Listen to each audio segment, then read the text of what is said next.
وقال إني ذاهب إلى ربي سيهدين رب هب لي من الصالحين فبشرناه بغلام حليم فلما بلغ معه السعي قال يا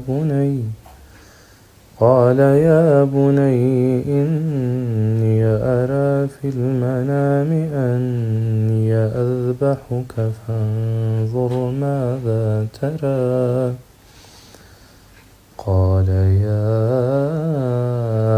أبت افعل ما تؤمر ستجدني إن شاء الله من الصابرين.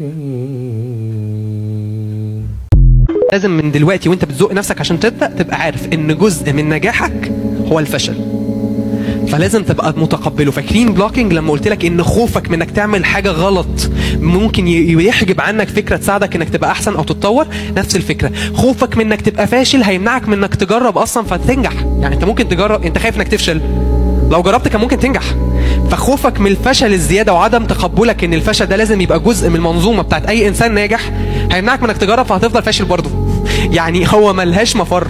لو خايف انك تفشل في الحاجه دي وما جربتش هتفشل في ان انت ما عملتش حاجه اصلا، ففي الحالتين انت فاشل. ففاشل ومجرب مع احتماليه ان هو ينجح احسن من فاشل ما عندوش اي احتماليه ان هو يتقدم او يتحرك.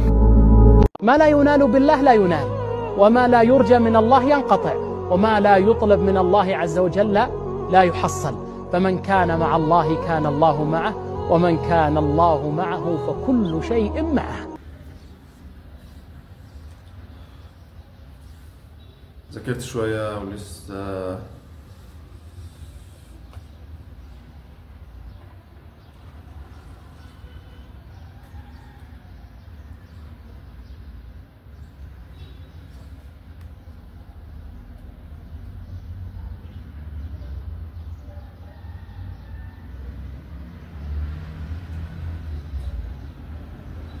انت ازاي قاعد كده من غير ما تعمل اشتراك ولايك وكومنت للفيديو؟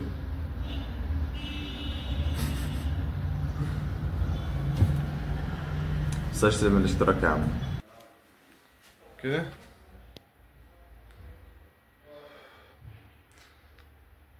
المفروض ان انا رايح الكلية دلوقتي علشان مش لا حول والله اما لا احاول.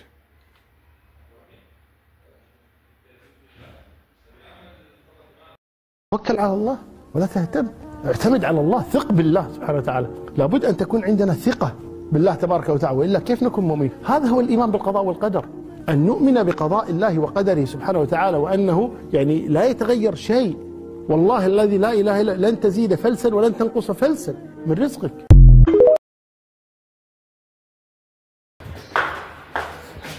المفروض ان انا رايح الكلية، ما جابش حل غير الكلية دي. رحت اتعلمت لي صنعة كان احسن لي. يا معين يا رب. الحمد لله. المفروض ان اروح اجيب استنى كده، ما اعرفش غير الكاميرا منين. الفيديو خلاص اصلا كده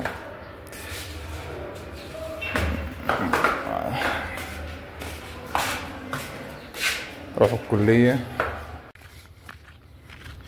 مش عارف، ما جاتش في دماغي ولا مرة ان اصور يمكن عشان الشمس مش واضحين، بس جامدين الصراحة.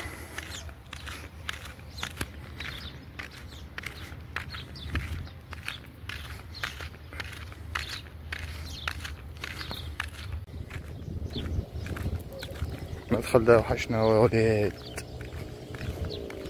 شوية النب انا مش عارف بسموها هنا، بس لعلها رينها واخدين كل اللي فيها.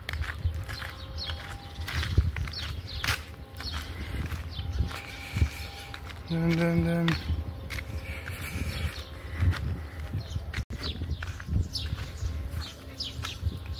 الطريق المفضل يوميا. هنا الأشجار اكيد انا هشيل صوتي من الفيديو ده عشان الهبل اللي انا بعمله ده.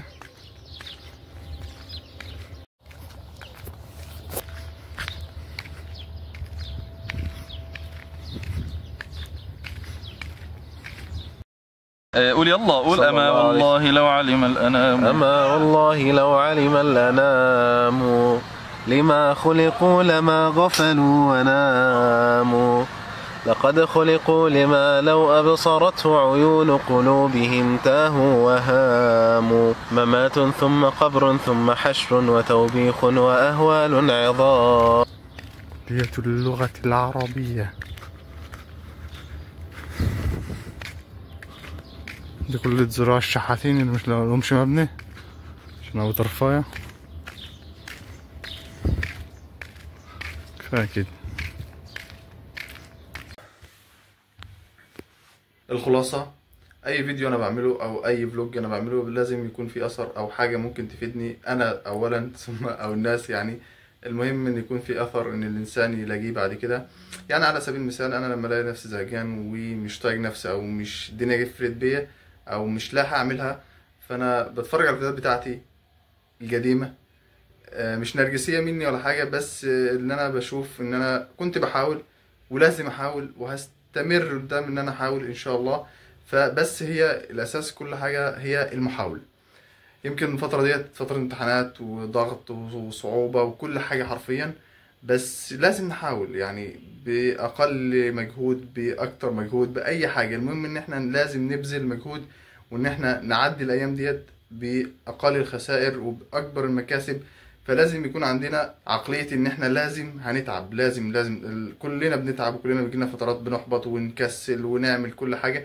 فانا كنت عامله تشجيعا لنفسي وتشجيعا ليكم، ويعني شويه حاجات تصوير شويه حاجات كده، لان انا بقيت بحب التصوير جدا الصراحه، سواء سما او اي حاجه خضراء. فمهما كانت الحاجه اللي انت بتمر بيها دلوقتي او الفتره اللي انت بتمر بيها كانت صعبه ولا كنت زهقان مش طايق نفسك او حتى في ثانويه ومش عارف تذاكر او في كليه، ايا يكن المرحله ديت فترات وبتعدي. بس اهم حاجه ما نسيبش نفسنا ليها، لان احنا حرفيا لو سيبنا نفسنا للزهق او الفراغ بالذات، لان انا بقالي فتره مكسل اصلا اصور فيديو.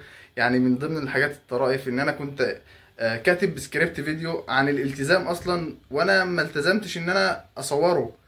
فالموضوع كان حرفيا عامل ضغط على دماغي، ان هو انا اصلا ما انا هطلع اتكلم في ايه؟ يعني انا حاجه مش بطبقها، طب ازاي هتكلم فيها؟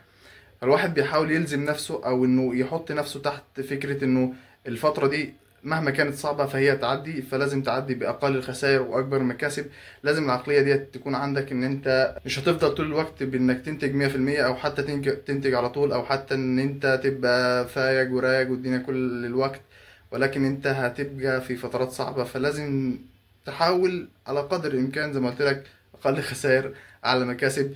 فأتمنى تكون الفكرة وصلت. صراحة في كلام كتير جدا أو أفكار كتير جدا في دماغي كنت عايز أتكلم عنها بالفلوج ده، بس يعني فلوجات كتير جايه ان شاء الله. ان شاء الله اتكلم عن حاجات كتير برضو، يعني من ضمنها ان شاء الله الخوف، لان ده لازم اعمل له فيديو مخصوص او لازم ان انا اتكلم عنه باي شكل. صراحه ده لنفسي مستقبلا، يعني عشان لما اتفرج على نفسي في المستقبل ان شاء الله واشوف الفيديوهات بتاعتي اكون قدرت اوصل رساله لنفسي في المستقبل. مش عارف ان انت تفهموا الكلام ده، بس اتمنى يكون الرساله واضحه ان انا بعمل الحاجات دي على ان انا بتلمسني وان انا بستفيد منها وكمان انتوا تستفيدوا منها. فلو انت عايز تشوفني تاني ما تنساش تعمل لايك وكومنت واشترك في القناه، علشان الحاجات دي بتفرق معايا شويه اليومين دول، لان النفسيه تحت الصفر حرفيا. وزي ما قلت لك اي فترات صعبه بتمر بينا او بتمر علينا، فاحنا محتاجين ان احنا نتخطاها باقل الخسائر. مستحيل حد يقول لك حل في مثلا يقول لك روح اعمل رياضه وجيم والحاجات دي كلها واقرا كتب ويتمشى كلها حاجات بتساعدك بس مش حل نهائي.